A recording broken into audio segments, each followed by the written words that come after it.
Well, hello, everyone. My name is McKenzie Kane with the National Sports Media Association, coming to you from the 64th Awards Ceremony and National Convention, joined here by the 2023 Pennsylvania Sportswriter of the Year, Olivia Reiner. Thank you so much for agreeing to sit down with me. Oh my gosh, no, I'm always happy to chat and excited to get into a little bit of a conversation. Well, let's just start with what brings you out here. Yeah, so I, as you mentioned, won the 2023 Pennsylvania Sportswriter of the Year award from the NSMA, which is a really exciting honor. This is my first time at this particular event. It's my first time in Greensboro, so it's a whole new experience getting to meet some really awesome, talented people who I've looked up to, people who I'm going to start looking up to because now I've met them and I've gotten familiar with them and now I want to follow their work. So it's a really cool networking event, getting to meet both professionals in the industry and also students like yourself who are, the next generation.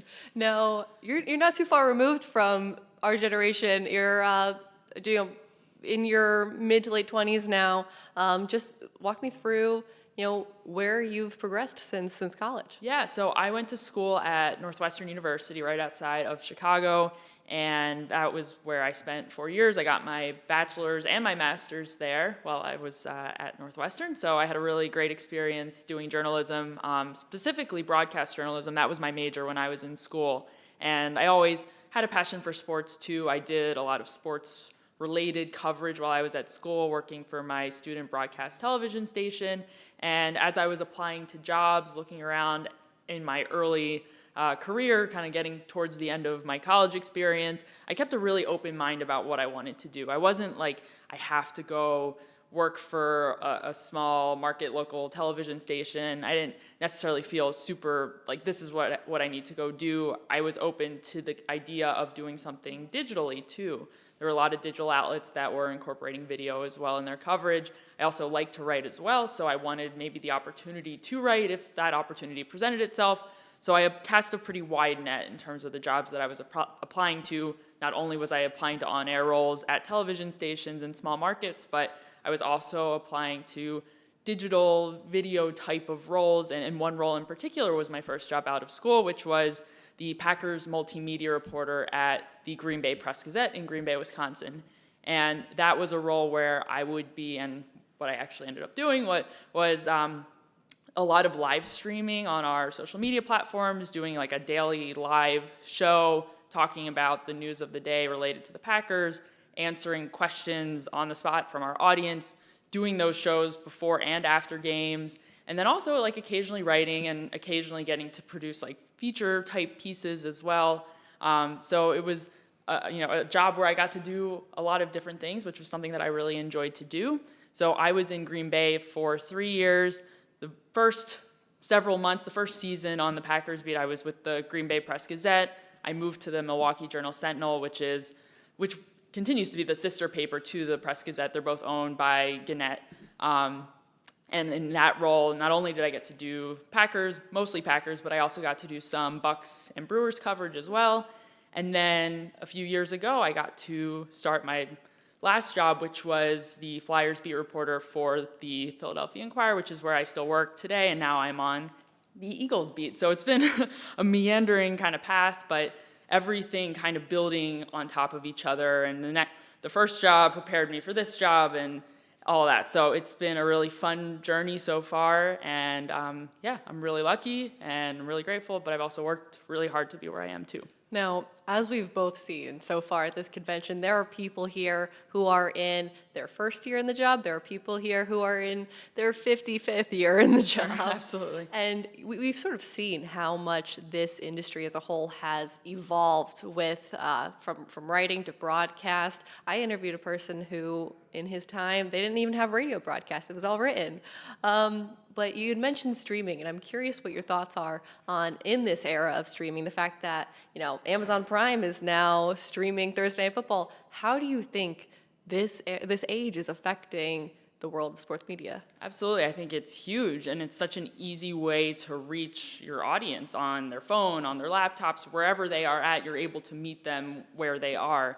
Our live stream that we did, and the one that we continue to do actually at the Inquirer, we also do a similar live stream before games. So I'm not doing it as often as I was in Green Bay, but yeah, we're streaming to our YouTube channel, we're streaming directly to our website, we're streaming to our Facebook platforms, other social media platforms like Twitter, things like that, where you're able to just reach the audience where they are, and they are able to engage with you in real time. If they have a question about, the lineup or things to watch in the game, instead of, typing an email or sending a letter to the writer that you read in the paper, you can ask that question in real time and they'll answer that question for you. So I loved live streaming. It was so much fun. It continues to be a lot of fun, but when I was doing it every day, it's especially then, like I was setting up the camera and I was hooking up our live stream backpack to it, and I was controlling the starting and stopping of the stream from my phone, and I was reading and like on air at the same time. So it was so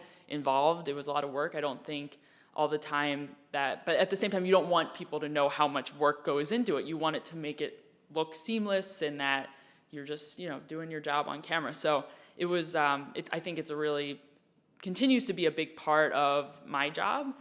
It's one part of my job, and it's a fun part because I think it helps us reach a different audience, which is a really important part of the mission of our paper in a digital world, really. Like the print product is just one aspect of what we have at the Inquirer. We also have a digital product, and how are we going to try to diversify the audience? And I think it's certainly one way that we do that. Now, the most intimidating piece of equipment I've ever held in my hand was a live view, so I know where you're coming from when you say that. I'm not sure if you know this, and why would you? Because you are actually a trailblazer sitting in that seat right now on this microphone, because whether or not you know it, you're the first female I've actually had the chance to speak with so far this weekend on the microphones. And I just want to hear your thoughts on how this industry either treats women in sports or the opportunities available for them, and your experiences with that. Yeah, absolutely. I think I'm very grateful to be in this position because it was a lot harder for women who were in my position 10 years ago, 15 years ago, 20 years ago. There's so many trailblazers who have really, I don't want to say suffered because that sounds extreme, but like that have had to go through a lot more than I've had to go through. That's not to say that I haven't had to deal with certain things, but that being said, I think that a lot of what I do in my job has been made a lot easier. The fact that I can be in an NFL locker room and nobody really bats an eye at it, it's normal. It's because other people had to fight for that and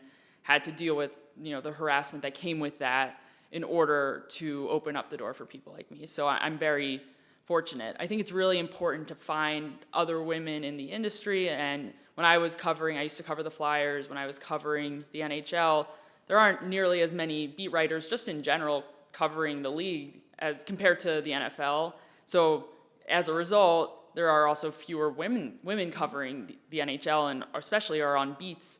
And so I became very close with a lot of the women covering the NHL teams across the league and checking in with them and supporting them. And when they had an issue, something that they were dealing with, we had a group chat, just like, let's hash it out in the group chat, talk about what's going on. And it's really important to find people in your corner who are going through similar things that you're going through, that you're able to go to with your questions, concerns. Have you been in a similar situation? What did you do in this situation?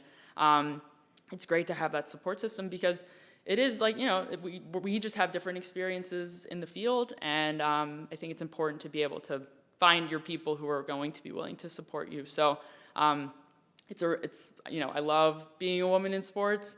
It comes with its challenges, but I also think it comes with its benefits too. It makes you different. It sets you apart from other people. I'm the only female beat writer covering the Eagles, period. So, in some ways you could look at it as a detriment, but in other ways I think it just makes me different. And I think being different is a good thing too. So I'm really, like I said, it's just, it's been a great ride so far, and I'm really lucky to have some great people in my corner too. Well, if there's one lesson I've truly harnessed this weekend and learning from all of these different sports writers, sportscasters, is the value of a mentor in this industry. And I'm curious, when you were looking for that support system, were you turning to other women in sports? Were you turning, or were you comfortable and accepted by other men in your field. Absolutely, yeah. I think some of my mentors to this day were the very first people that I worked with in my job at the Green Bay Press-Gazette and the Milwaukee Journal-Sentinel,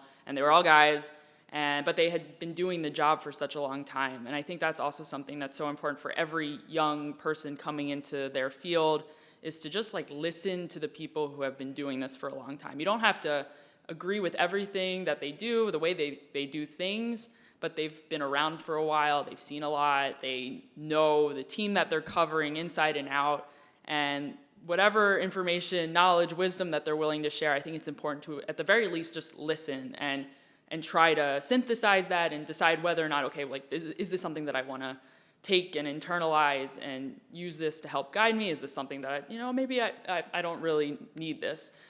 So I feel like I worked with three, when I started there, I worked with 4 other people who had been there for a very long time and knew the team really well and were very veteran and had worked other places. 2 of them, Tom Silverstein and Pete Doherty, had literally covered the Packers since I was born. So they'd experienced so much. And listen, not everyone, I think that this was something that I learned. It's kind of a harsh reality coming out of school. I was in a very supportive environment at Northwestern. Hopefully you're in a very supportive environment in your school where everyone, for the most part, wants to see you succeed. Your teachers want to see you succeed, your fellow classmates want to see you succeed, and that you all kind of collaborate and work together to get to, your first job out of school and have success in the field. But in the real world, not everyone really wants to see you succeed, even fellow reporters.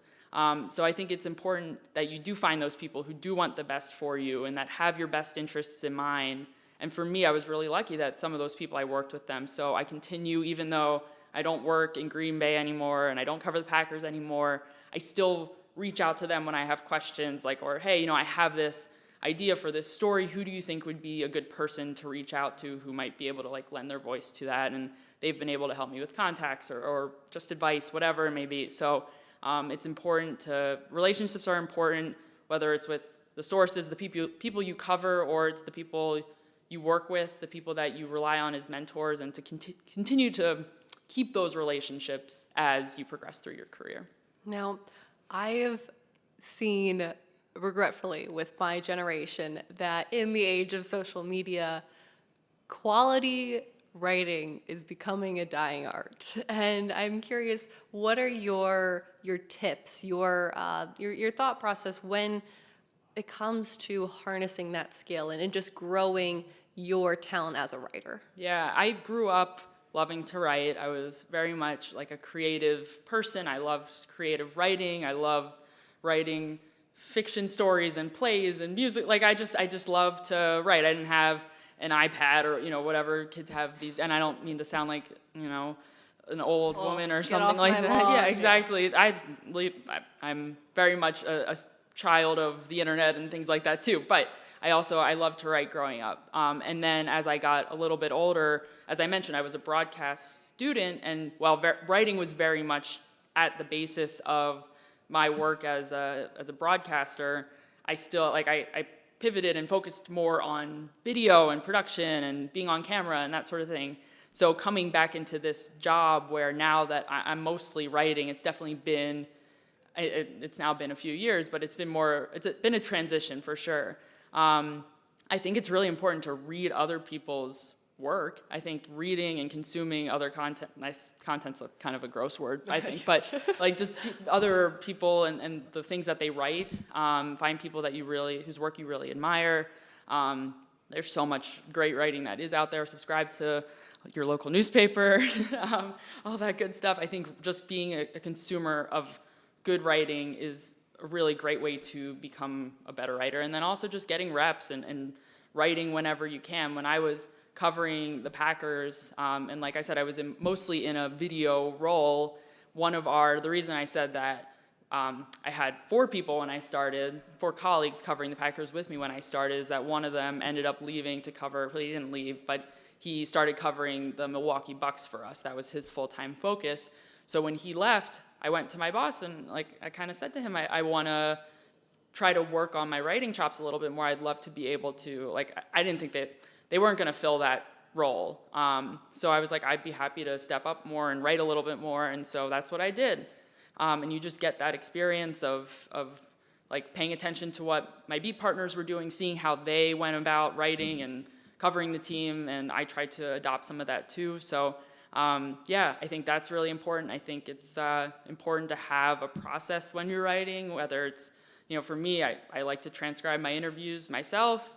I like to, go back, highlight some of the quotes or, key points that I really want to emphasize in my story. I try to outline, if I'm writing a big feature, outline the story before I sit down and write it so I'm not just going in and winging it. But yeah, taking my time when I'm able to take my time, and yeah, I don't know if there's one right way to do it and one right way to write, but I think the more that you do it and the more experience that you get, the more comfortable you will get, whether it's writing big enterprise stories or writing on deadline. It's a totally different art and experience, having a lot of time to work on something versus having no time to work on something. But at the end of the day, it's all about your process, and it's really all about your preparation too, and making sure you know exactly kind of what direction it is that you want to head in. Now, I just want to make sure that I heard this right. You said you transcribe your own interviews. Yeah. That's a daunting task for anyone, I believe, in the era of artificial intelligence. Sure. But what was the inspiration behind that? Yeah, well, so sometimes I should say, caveat, there are occasions where I use a service called Otter, which is kind of like an AI. It will transcribe for you, but it's not perfect. So you do have to go back in and make corrections and tweaks here and there.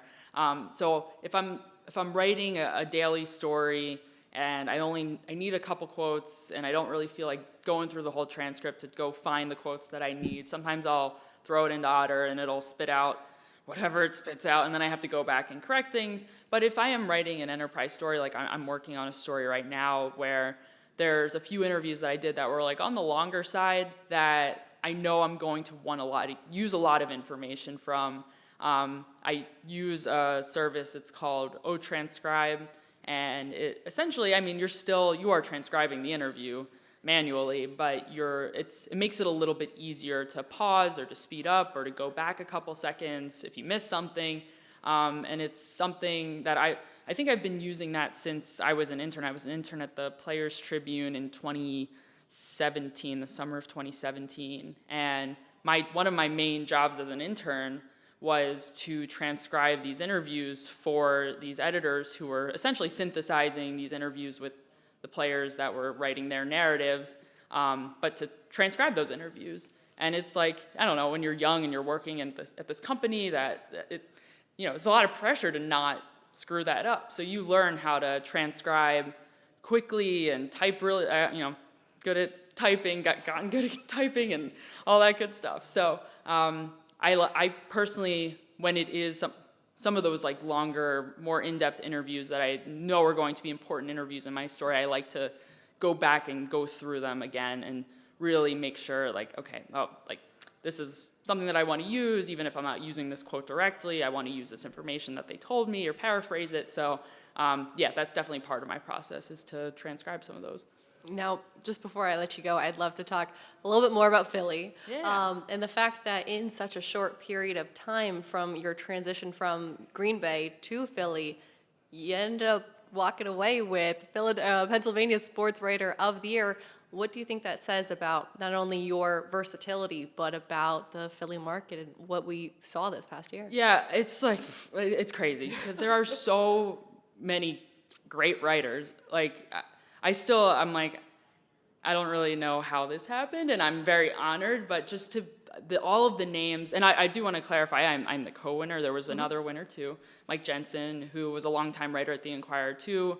He's a college basketball legend, and he's not here, unfortunately, this weekend, but he's someone who I admire, and all of the other nominees that were on that list, plus more, they're all incredible reporters, so I'm really humbled and honored to even be considered among them, especially as someone who's only been back in Philly for the last 3 years. Like that, to me, I'm still very much trying to prove myself as a reporter, as a beat writer, and I think just being I'm confident in who I am as a journalist, at the same time, I'm also still so young in my career, and I like to listen to those reporters and pick up every little bit of knowledge and expertise that as I can from them in this market.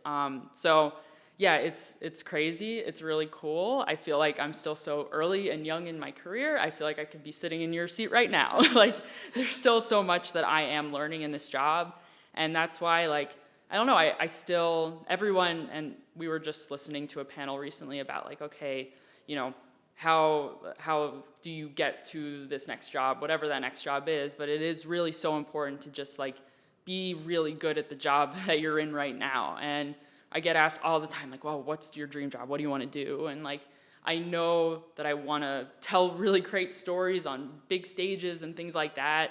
But at the same time, like, I really want to be good at what I'm doing. I'm still so young in what I'm doing, and I have a lot to learn. So this is an awesome accomplishment. I'm so happy to be here. This is a wonderful opportunity. At the same time, I know that I have so much room to grow, and I think that's a really exciting thing. Well, Olivia, thank you so much for taking the time to sit down with me, telling me more about your life story, and congratulations on the title. Thank you so much. It's been a real treat to speak with you, and looking forward to the rest of the weekend. And we're already on the same wavelength with the matching outfits today. Hot pink is clearly the way to go. Oh, absolutely. Women in sports. Oh, yes. Well, I won't keep you from lunch any longer. Thank you. Thank you.